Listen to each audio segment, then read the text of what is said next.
So I like to have a lot of audience participation, so I'm going to start with a question. How many people in this room feel like they are on top of and keep on top of, let's say, your top 5 social media or communications platforms? I don't care if it's Instagram, I don't care if it's Zoom, it can be Snapchat if you're into Snapchat, but who is like, I got them, I know them, when changes come out, I'm all over it and I keep on top of that? How many people? That was like 2, maybe 5 people doing this. Meh.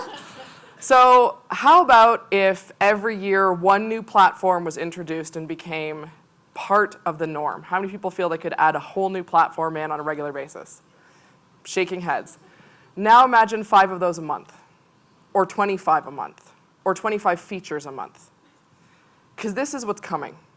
The rate of change today is exponential. Just technological change is exponential. Every single day, every single week, every single month, it is multiplying in a way that is very hard for any one of us to actually keep in our brain and understand. And we have the added bonus of the fact that our brains don't really like change that much.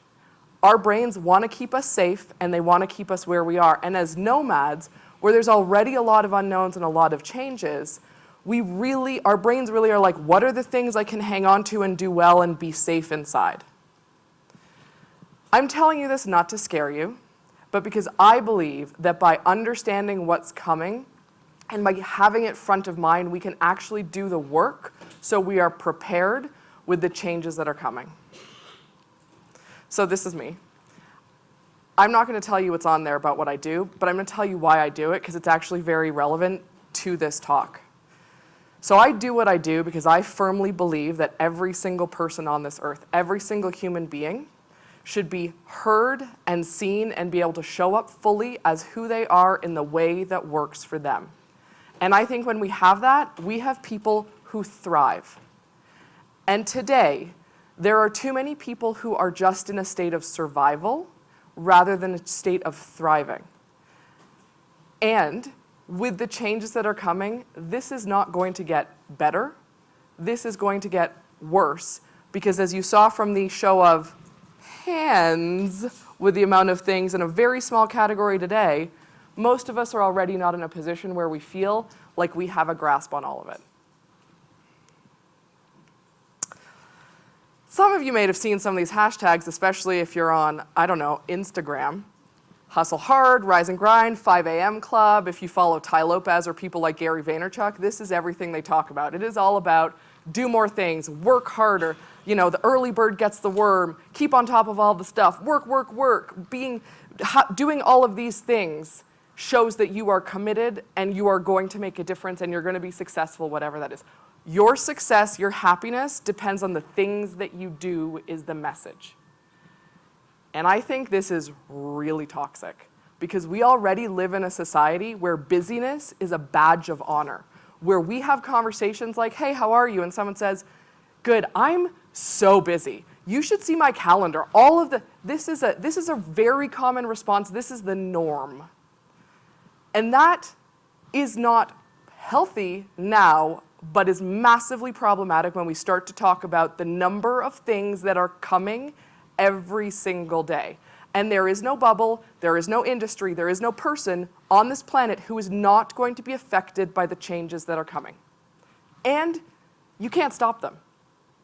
None of us in this room can actually stop what is coming. We can't stop the speed of change, we can't stop the rate of change. We have to accept that it is a reality. What we can control is ourselves. But before we get into that, in 2001, Ray Kurzweil, I hope you can see the graph okay, just the point, said that at the rate of change at that time, in the next 100 years, i.e. the 21st century, we are going to experience the equivalent of 20,000 years of change. That was based on the rate of change in 2001. I'm going to tell you this right now.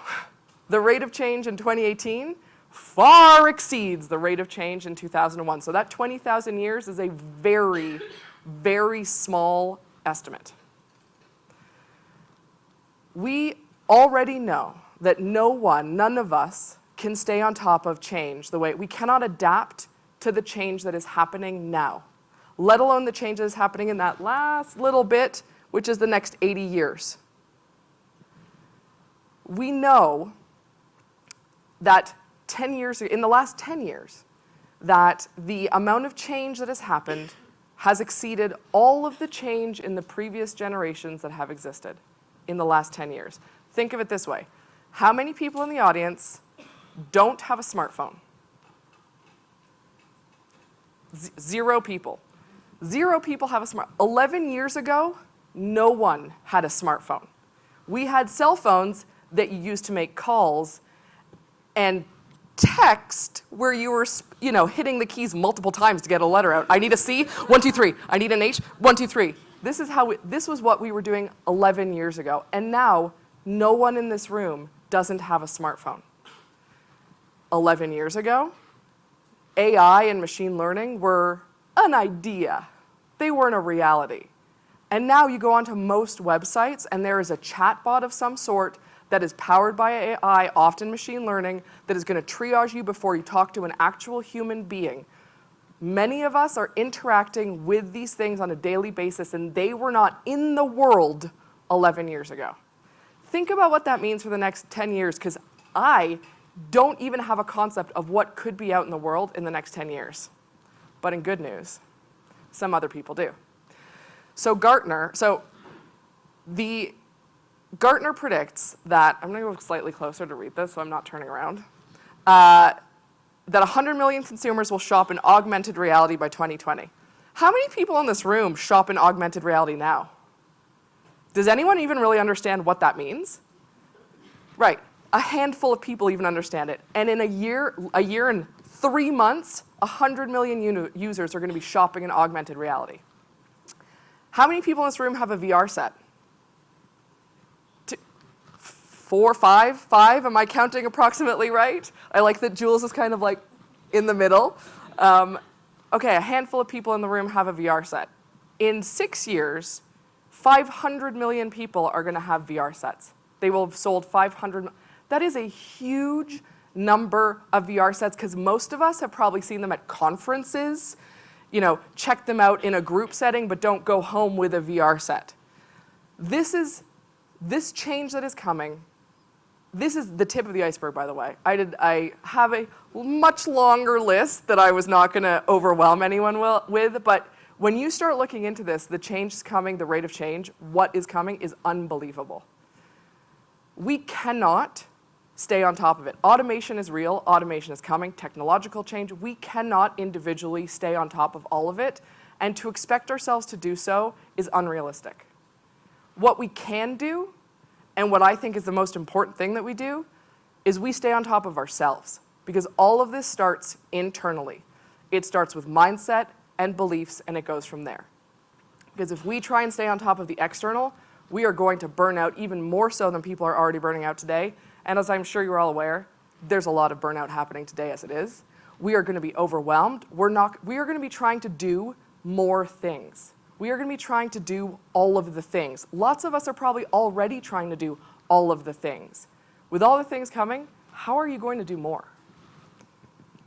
So I'm going to tell you my story really quickly, because I have some experience with this, both from a technology change perspective and another change perspective. And one of the reasons it's so important to me is I actually worked in change management for a number of years. And while change management starts with the people, it doesn't often start with the mindset. And I think it's a missing factor inside of the work that is being done. So I started a business in university. It was a tutoring company, sold the IP for that in my mid-20s. And one summer, I took a 3-month contract at the startup because you guys may or may not know this, students do not like learning in the summer. So it was a slightly quiet time of year for me. So I took a 3-month contract that lasted 11 years. Longest 3-month contract ever. When I left that business, I left the corporate world and I started my business. I was stepping back into the world of entrepreneurship. I'd been out of it for, I think I'd sold my business 9.5 years before that.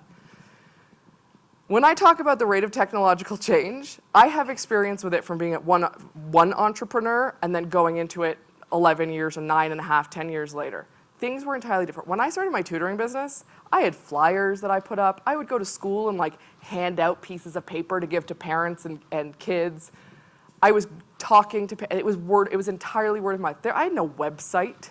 I didn't even have like I think I had like my Celine@hotmail.com email address that people were using at that point in time because that's the way it was. That's how businesses were built.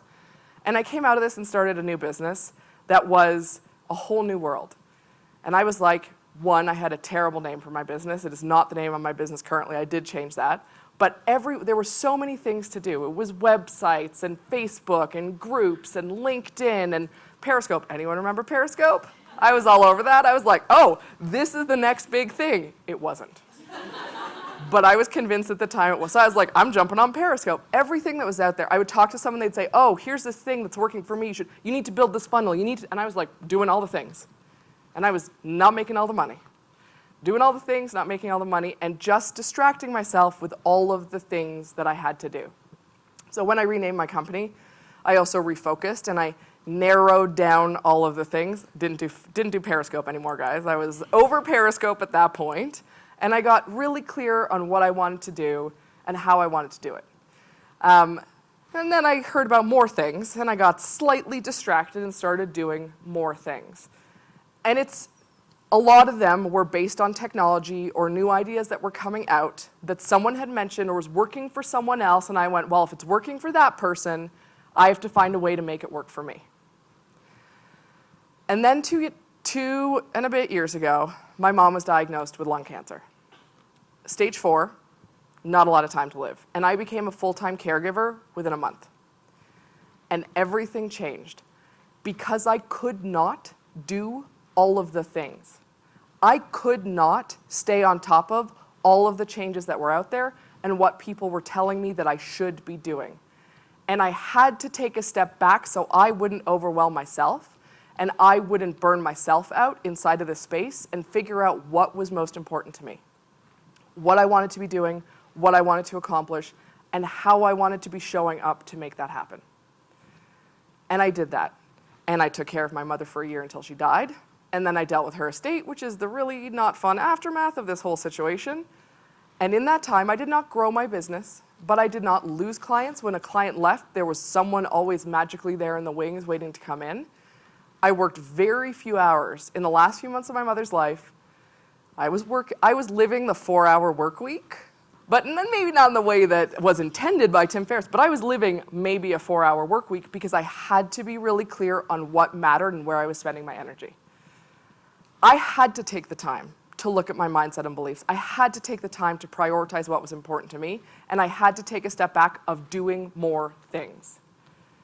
And I know that it was the thing that got me through all of that time and allowed me to thrive, because at no point in that time, except when I was really actually tired after being woken up in the middle of the night, other than that, did I feel like I was just surviving. And at the end of it, I can look back and say, as hard as that time was, I thrived through it. And I did my absolute best, and I came out of it better than I went into it. I came out of that better off mentally, healthier mentally than I went into it. And I don't think a lot of people have that experience in a situation like that. So when I talk about the importance of mindset and beliefs, I am talking about it because in a world of change, I don't care if it's technology change, I don't care if it's life changing, if life changes, pardon me, when you start by looking internally first, the way you show up and your ability to thrive changes completely. So now, I'm all about ending the hustle. I'm all about stopping doing all of don't do all the things. Do the right things. Figure out what works for you, what's best for you, so you can thrive and do the right things. And yeah, you know what? That might be all of the Facebook Lives, and that might be all of the Facebook funnels, and that might be the right thing for you, but it doesn't have to be. It's whatever works best for you because we are all entirely different. So, mindset is really, I talk about, and a lot of people talk about mindset. I'm going to do a real quick definition in case anyone's like, well, that seems kind of airy-fairy and vague, which I totally understand. We are going to change that. So mindset is really your attitude towards a thing that comes from your beliefs. So your beliefs drive your mindset just like your beliefs drive your behavior. So if you have a belief about something that you can't, I'm going to say this and acknowledge, we actually can't keep up on all of the changes, but if you have a belief that you can't keep up on a specific change or you're never going to learn that thing, then your attitude is going to be, you're never going to learn that thing. So you're not going to show up and you're not going to try. 30 years ago, I hope everyone can read this, if not, it's not the end of the world. 30 years ago, Carol Dweck, who is a researcher at Stanford, did a research project on mindset. And she found that there's two key mindsets, fixed mindset and growth mindset. And fixed mindset, this is not going to be surprising, is basically when you say, my talent, my ability, my intelligence is unchanging. It is what it is, and that's it. And growth mindset is when you think, my talent, my ability, my intelligence, I can learn things. I can grow. I can acquire knowledge. This is not the be-all, end-all of everything. Fixed mindset sees failure as just, I'm not going to try again, because if I am not getting acknowledgement, then I am not doing this thing again, whereas the growth mindset sees failure as an opportunity to learn something new or move forward. I bring this up because the most interesting piece of this, as far as I am concerned, is the fact that we are all on a scale of fixed and growth mindset. We are not all fixed, and we are not all growth. We can be fixed on certain things. I'll tell you mine. I was very convinced that you couldn't learn to sing. If you did not have innate talent in singing, you were never going to sing. I had a friend who proved me very wrong with that. I'm happy to tell that story to anyone who has that fixed mindset. But someone proved me wrong, and I was like, oh, as an adult, you can learn to sing. It's not based solely on talent. Other areas, fully growth mindset. I will figure it out. Give me a challenge. I will learn from it, opportunity. We are all on that scale. And we can learn to cultivate a growth mindset. We can learn to grow the places that we need a growth mindset that are coming, and we can do it in an ongoing way. Part of that starts with recognizing where you have a fixed mindset and noting things like when you think, well, you can't learn to sing as an adult. Singing is just a talent. Making note of that, because when you are consciously aware of a thing and it's in the front of your mind, you can change it. If it is something that is subconscious, you're not going to be able to change that because you're not even really aware that it's there. So bringing those beliefs front of mind, those mindsets front of mind is really key, as is looking at the beliefs that drive that. Where does that come from? Doing the work to say, okay, this belief that talent is innate comes from the fact that I was a naturally good pianist when I was very small. And so piano came really easily. I did it really well. I focused on that, not the thing that was hard, which was carrying a tune, which I have not spent the time to learn to do and hope one day to potentially do because growth mindset. So spending the time to identify where it's come from and doing the work to keep it in your mind, write it down, note it out, is the most foundational starting point to anything else. If you are not doing that work, if you're not spending that time, as these changes come that we can't even predict, you will not be in a growth mindset about them. You will feel like you can't handle what is coming. This takes courage. And I have this up here separately because it's really important. It takes courage to say, here's what I want and here's what's important to me. It takes courage to do something differently. And every single person in this room is already spilling over with courage for living a lifestyle that is not the traditional lifestyle. So you all have courage in spades. So I encourage you, because why not say that word a few more times, to really take the time and step into owning whatever is important to you and doing the work. Working on mindset beliefs is not easy. If you have a coach, if you have someone to do it with, if you have a psychologist or a therapist, whatever it is, someone to reflect it back, it is always easier. You can do it on your own though. The important thing is to actually do it and consciously be aware of this. Because if I were to give this presentation to you in 5 years, that rate of change is going to be off the charts. All of us are going to be massively behind, and we're all going to be feeling overwhelmed if we don't start by taking these steps and measures now. The last really key piece of information here is the idea of thinking long term. We cannot predict the changes that are coming. If anyone in this room is on top of all the technology changes that are coming, please come talk to me because I want to know how you do it. Because it is overwhelming. Most of us, maybe that one exception, we can't predict what's coming. We can't stay on top of all of it. What we should be doing, is having a long-term goal or plan, thinking long-term about what could be coming while still being adaptable in the moment so that we are taking steps forward and building confidence. If we are not thinking long-term, if we do not have that plan in place, we are not building our confidence out. And then when change happens, we fall apart. Jeff Bezos, Amazon, you all might know him, might be a familiar name. He's always my prime example of this. So he is notorious for always thinking long term. He has had many quarters inside the business where his investors and his shareholders were not happy with him because they were not profitable. He's actually had more unprofitable quarters than profitable quarters in his business. And yet now, he runs a, $50 billion business or something astronomical like that, because his commitment to thinking long term while still being able to react and respond gave him the confidence to keep moving forward. I'm not saying you are all Jeff Bezos. If anyone in here is Jeff Bezos, please come talk to me after this. If you are not, it's okay. The idea is to be inspired by that concept of thinking long term and taking those steps forward and building that confidence. The foundation, mindset and beliefs, courage, and thinking long term sound really simple. But I'm going to tell you this. It's not hard, but it's not easy either. It takes effort, and it is the most rewarding thing you can do and the best thing you can do to prepare yourself for this, because you can't change what is coming. You have to prepare yourself for the change that is coming. And when we do that, when we are in a position where we are doing that foundational work and we are spending the time and we know what we really want and we are clear on our mindset, we are cultivating growth mindset, we're cultivating the beliefs that are actually going to serve us, then we are in a position to thrive and not survive. And if anyone is not inspired by this quote by Maya Angelou, then I have clearly not done my job, because as far as I'm concerned, this is the key. We should all be in a position where we are thriving, showing up as fully complete human beings, and doing our best every single day. Thank you.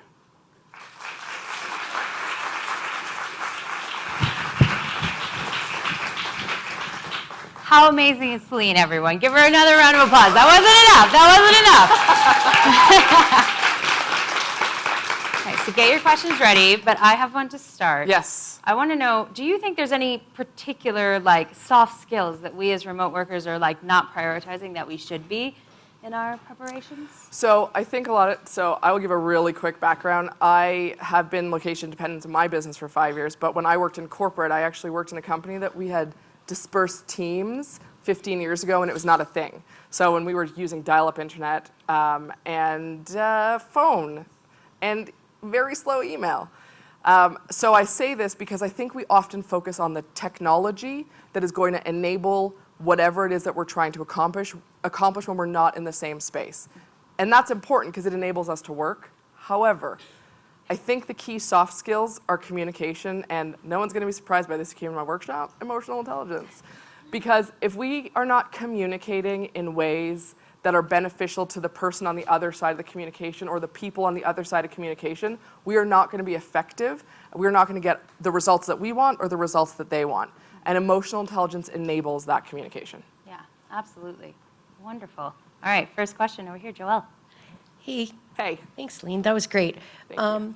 So we're thinking about mindset. I was making notes work on mindset, and then it's what do I do? It's a kind of abstract, look at my beliefs. So wondering a tip for how to really approach that in a concrete way.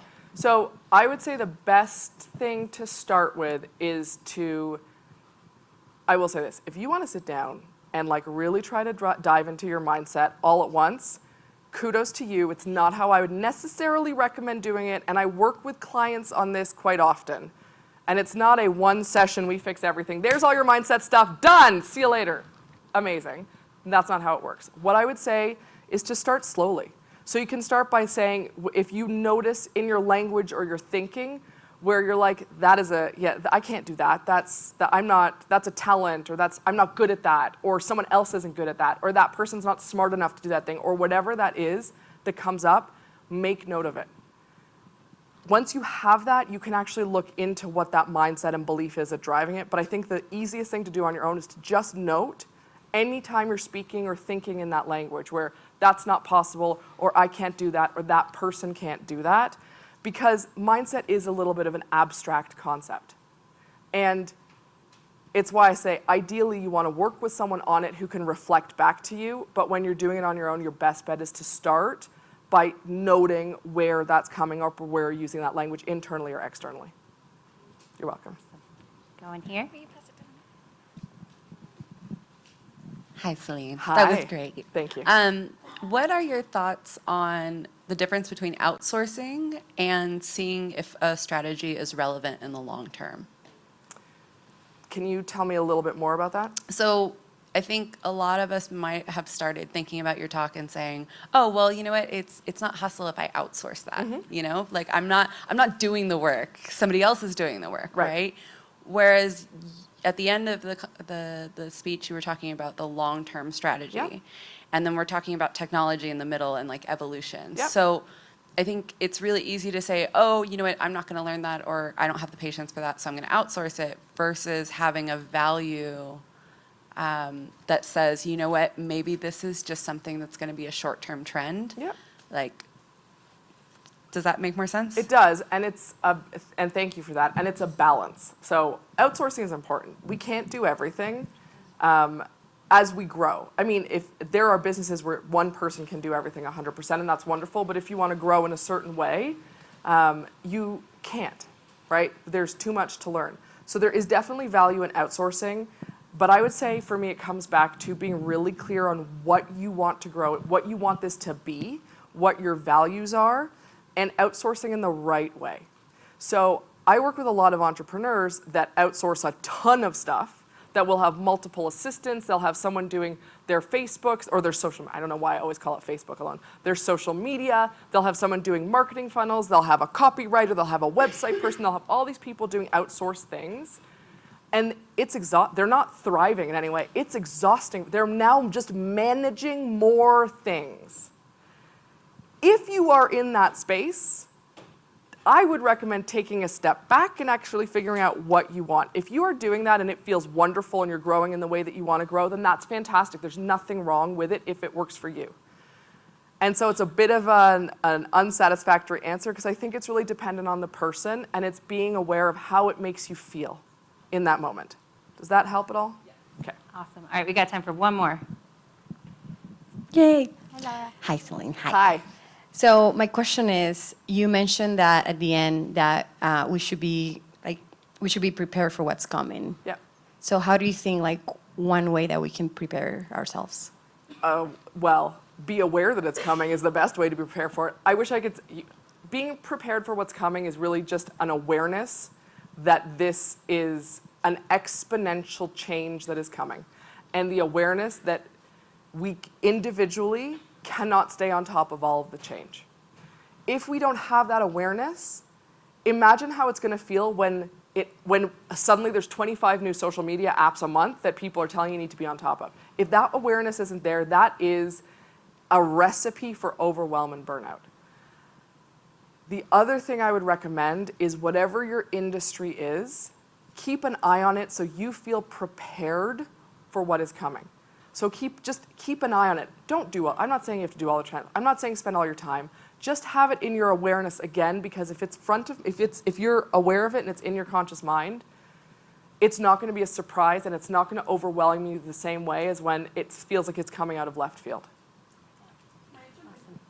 Hey, Amber. Sure. There's a couple of really cool future trends forecasting organizations. So if anybody's interested, I'm happy to give you suggestions as to where to go. Yeah, sounds awesome. Thank you. All right, I'm sorry, we're running a little behind, so Celine will be around at lunch and during breakout sessions. So I'm gonna ask you guys to give her another big round of applause. Thank you so much, Celine. Thank you.